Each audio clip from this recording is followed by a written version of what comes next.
Rajganj block Trinamool কংগ্রেসের তরফে স্বামী বিবেকানন্দের ১৬৩তম জন্মজয়ন্তী পালন করা হলো।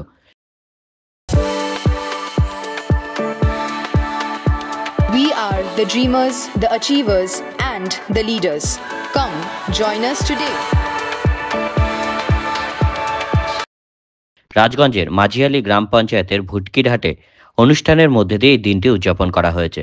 এদিন স্বামী বিবেকানন্দের প্রতিকৃতিতে মাল্যদান ও ফুল দিয়ে শ্রদ্ধা জানান তৃণমূল কংগ্রেসের নেতাকর্মীরা।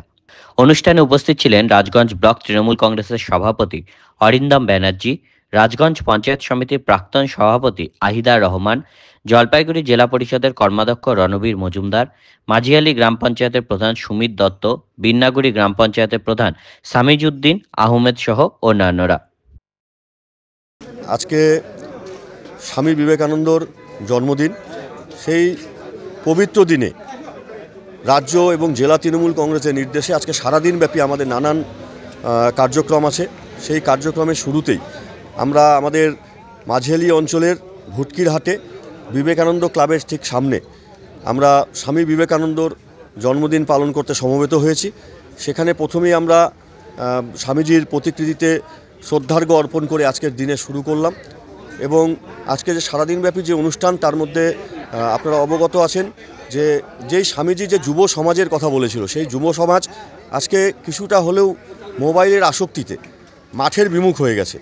তো আজকে সেই যুব সমাজকে আবার মাঠে ফিরিয়ে আনার বার্তা নিয়ে আমাদের রাজগঞ্জ ব্লক তৃণমূল কংগ্রেসের সঙ্গে যারা আমরা জড়িত, তাদের মধ্যে যারা একটা সময় দিকপাল খেলোয়াড় ছিলেন, খেলার সঙ্গে যুক্ত ছিলেন, তাদের নিয়ে আমরা একটা প্রীতি ক্রিকেট ম্যাচের আয়োজন করেছি, যেটা রাজগঞ্জের শ্রীসংঘ ক্লাবের মাঠে হবে।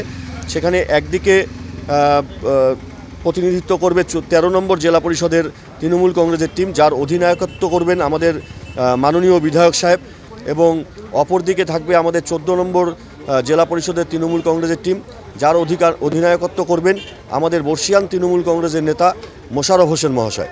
এই খেলার মাঠে আমরা খেলার মধ্য দিয়ে আজকে প্রায় 70-75 বছর থেকে শুরু করে, মানে 40 ঊর্ধ্ব এবং 70-75 বছর পর্যন্ত মানুষগুলো আজকে যখন মাঠে নামবে, তারা আমরা একটাই বার্তা নিয়ে মাঠের থেকে একটাই বার্তা ছড়িয়ে দিতে চাই যে নতুন প্রজন্ম, যুব প্রজন্ম মোবাইলের আসক্তি ভুলে সবাই যাতে মাঠে আসে, মাঠের খেলার সঙ্গে মাটির সঙ্গে যুক্ত হয়। যেটা বিবেকানন্দ বলেছিলেন যে গীতা পাথের চেয়ে ফুটবল খেলা বেশি শ্রেয়। আজকে নিজেদের এই মাঠের সঙ্গে যুক্ত করার আহ্বান নিয়ে আজকের সারা দিন আমরা নিজেদের বিভিন্ন কর্মসূচিতে অংশগ্রহণ করছি।